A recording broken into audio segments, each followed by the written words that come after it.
Welcome sa atong Health Series Episode 9. Ang topic sa atong Health Series karon mao ang healthy lifestyle. O sa ato pa, ipa-healthy nato ang style sa atong pagkinabuhi. Nahisgutan sa miaging pagtuon nato ang mahitungod sa pagluto uban sa gugma. Usa kini ka-importante nga ang sa healthy nga style sa pagkinabuhi.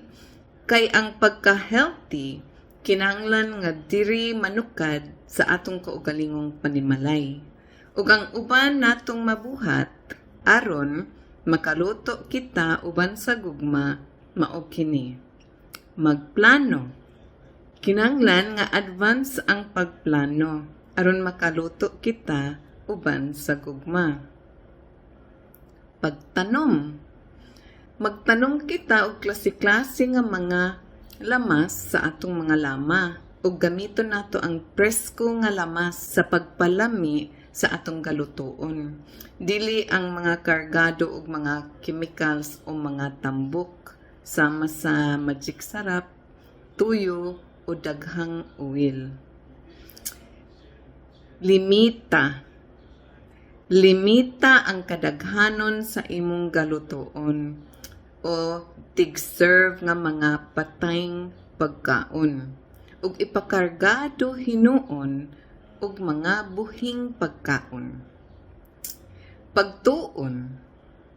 Magtuon kita gikan sa YouTube ug bag-ong mga linutuan aron malikayan ang laay nga mga putahe nga balik-balik.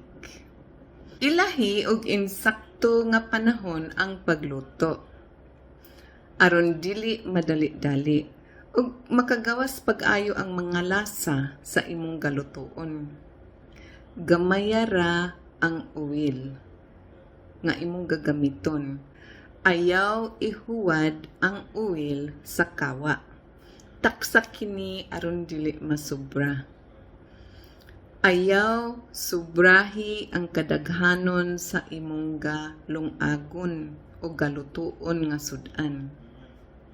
Kay kun manobra, magdugang pa mo ug magsubra hinuon ang inyong gakaunon. Limiti ang tigluwag sa kada membro sa pamilya ug ayaw anadi ang imong pamilya sa patuyang nga pagkaon. Ayaw kalimti nga, your hand is your portioning tool. Ang imong kamot, personal nimong taksanan. Kung imong ikinabuhi o i-lifestyle, kining mga punto, dako ang ilang makatabang kanimo ug sa imong pamilya. Kung imong ikinabuhi o i-lifestyle kining mga punto, dako ang ilang makatabang kanimo ug sa imong pamilya ug madugangan pa ang imong katun-anan ug mga experience ug ang imong kaugalingon nga mga pamaagi aron nga ikaw makaluto uban sa gugma. Sa ato pa, ang pagluto uban sa gugma dakong ang aron maka-healthy lifestyle ang imong pamilya ug ang imong kaugalingon. Ug mahatagan nimo ang imong anak og healthy nga pundasyon sa ilang kaugalingon nga kinabuhi. Apil ang imong mga apo sa unahan. Ug karon sa atong pagtuon, dugangan pa nato ang atong katun-anan og pila pa ka punto nga makatabang sa pag-healthy sa atong lifestyle. Ang buot ipasabot sa lifestyle, mao ang permanente nga style sa atong pagkinabuhi. Dili kini mga temporary nga gabuhaton, kay walay pulos kun buhaton ra sulod sa gamay nga panahon. Mga semana o mga bulan o mga duha ra ka tuig. Mo'y hinungdan nga ang pag-diet walay pulos. Masimatingala mo, ang pag-diet walay pulos. Kay ngano? Kay temporary ra sila. Ug pagkahuman nimong pag-diet, mobalik ra ka sa naandan nimong pagkaon ug mobalik ang imong lawas sa dili healthy. Pinagi sa imong pagkaon na usab ug daghang patayng pagkaon ug sobra kadako nga serve ug pinagi sa pagbalik nimo pagtambok. Mauray epektibo ug malampuson ang healthy lifestyle. Kanang permanente gyud nimo mabuhat sa tibuok nimong kinabuhi. Ug hayahayang imong mga anak kung matudluan nimo sila niini sa gamay pa sila aron maka-apply nila sa tibuok nilang kinabuhi. Ang dakong problema nga makababag sa atong mga anak gikan sa healthy lifestyle tungod kay dili nato sila gapuguson sa pagkaon sa tanang mga utan gikan sa gamay pa sila. Kinahanglan mo sugod sa gamay pa sila. Kasagara pabuot ra ang mga bata kung unsa ilang gustong kanon. Apan wala sila'y hanaw o idea kung unsa ang healthy para sa ila. Inyong katungdanan kamong mga ginikanan ang pagpaniguro nga healthy ang gakaunon sa inyong mga anak. Kung tugtan ninyo sila sa pagsudan og mga tuyura o sabaw o kitsap o sa permi pagsudan og mga hotdog o Lucky Me o dili ninyo sila pugson sa pagkaon og mga utan ug ubang buhing pagkaon, ang tinuod ninyong gabuhaton gaandamon ninyo ang ilang mga kinabuhi nga mapuno sa mga lahi-lahi nga mga sakit. Sa unahan, magastuhan sila og daghang mga adlaw sa hospital o daghang kaluyahan tungod sa mga sakit nga napugos ninyo kanila sa gamay pa sila. Pinagi sa pagtugot nga mukaon sila og daghang patayng pagkaon. Kung dili gakaon ang inyong mga anak og mga utan og healthy nga pagkaon, kamong mga ginikanan ang salaan. Talagsara ang bata nga gustong mukaon og utan.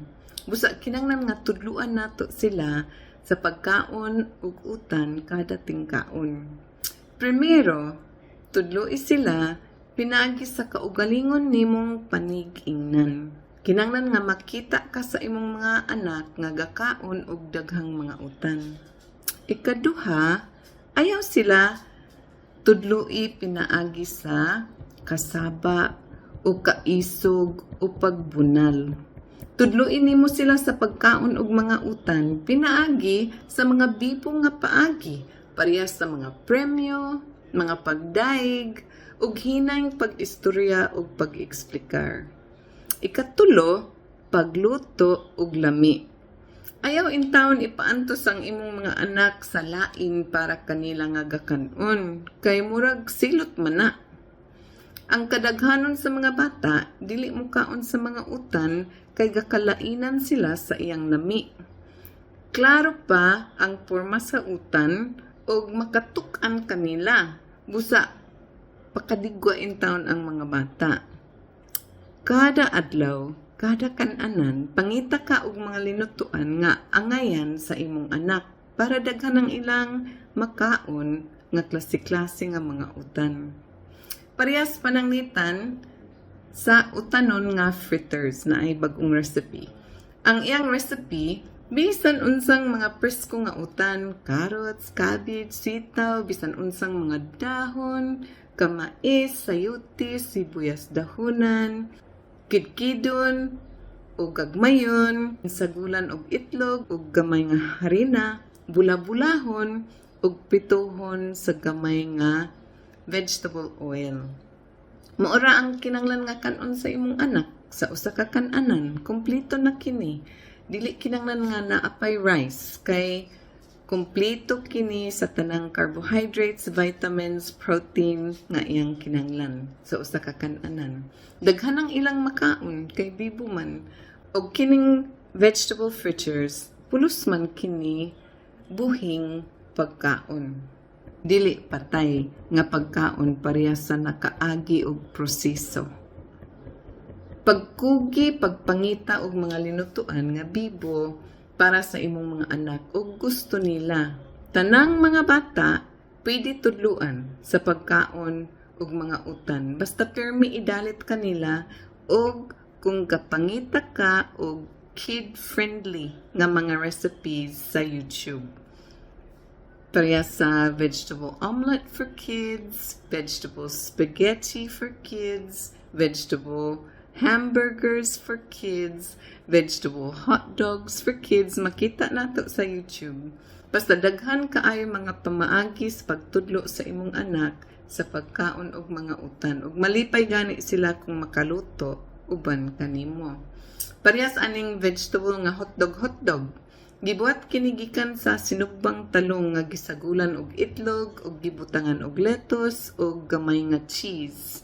Ug bisan kung kini kanon sa imong anak sa usa ka kan-anan, bisan walay rice, insakto na kini nga protein, vitamins, and carbohydrates. Natay tan-awon nga picture. Sa wala nga side, makita ang healthy nga bata. Nga mo'y gipakaon kaniya ang mga buhing pagkaon. Sama sa mga green nga utan, mga isda, avocado, presko nga lamas, sama sa bumbay og atsal og kamatis, mga beans, mga mani og uban pa. Pero sa atbang, sa tuo, makita ang bata nga gipakaon og daghang patayng mga pagkaon. Sama sa mga pizza, hot dogs, longganisa, mga junk foods, cake, soft drinks, ug ubang pagkaon nga nakaagi sa pagproseso. Bisan sa pagkabata pa sa iyang edad, gapaingon na siya sa daghang kuyaw nga sakit.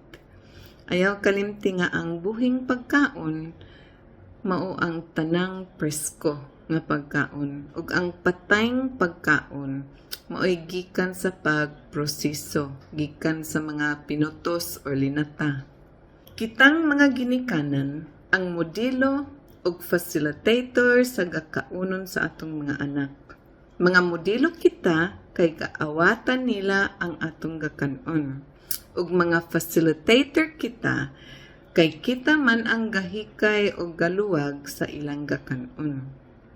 Kung sa kada tingkaon, dili gusto sa atong mga anak ang ilang gakaunon, kung dili makahatag kanila og kalipay, kung kulang ang mga vitamins sa ilang gakaunon, kung gilaay sila sa ilang gakaunon, kung gikasab-an sila kanunay kay dili sila mangaon, makaipik kini kanila ug basin sinugdanan kini nga naa sila'y mga problema or eating disorder.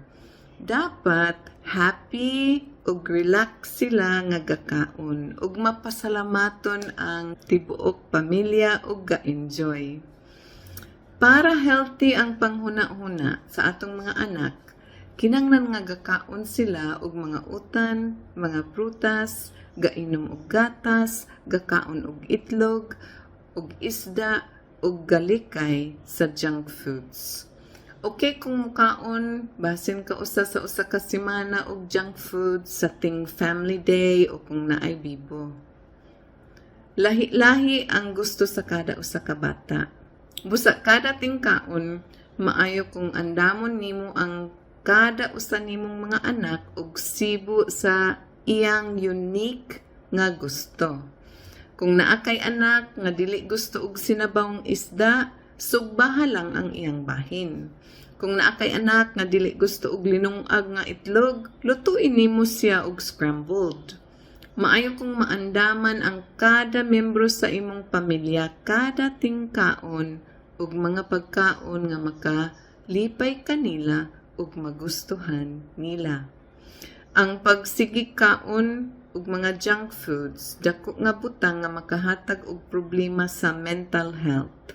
Apan gapangitahon sa mga bata kay gigutom sila ug wala sila matagbaw sa mga pagkaon nga naa sa ilang mga balay. Imong katungdanan, ikaw nga ginikanan ang pag-provide kanila og maayo og healthy nga mga pagkaon, og healthy og lami pod nga mga snacks. Kumplituhan nimo sila og did sila sa pagpalit sa gawas. Pagtuon sa paghimo og mga snacks para sa ila. Pareha sa sayuti cake. Kabuhat ko diri og sayuti cake. Kinidkid nga sayuti nga himuon og cake.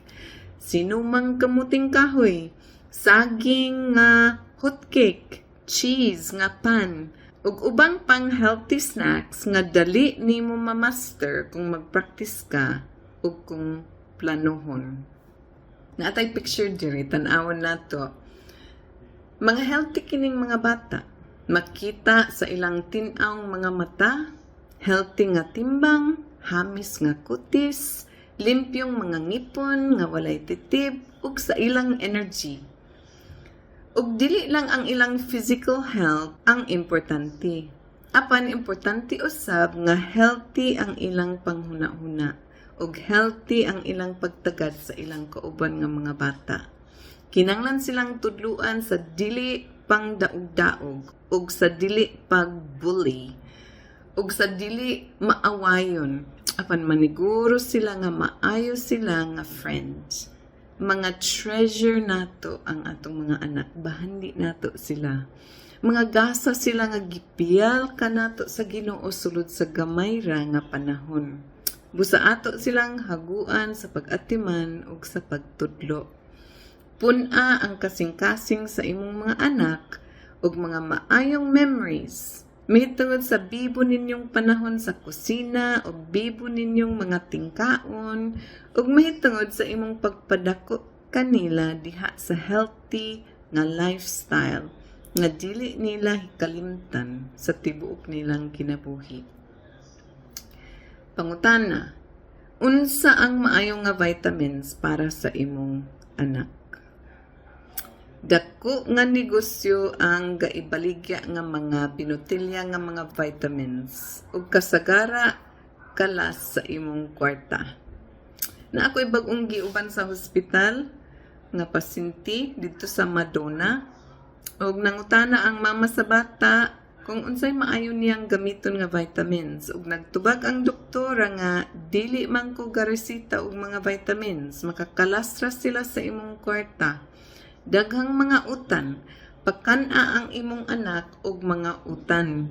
Mas daghan pa ang iyang makuha nga vitamin sa utan nga okra. Mo'y istorya sa doktora, utan nga okra kaysa vitamins gikan sa botilya. Ingon siya nga, kung dili gusto ang imong anak sa kadanog, gagmaya siya og saguli og itlog. Makaon niya.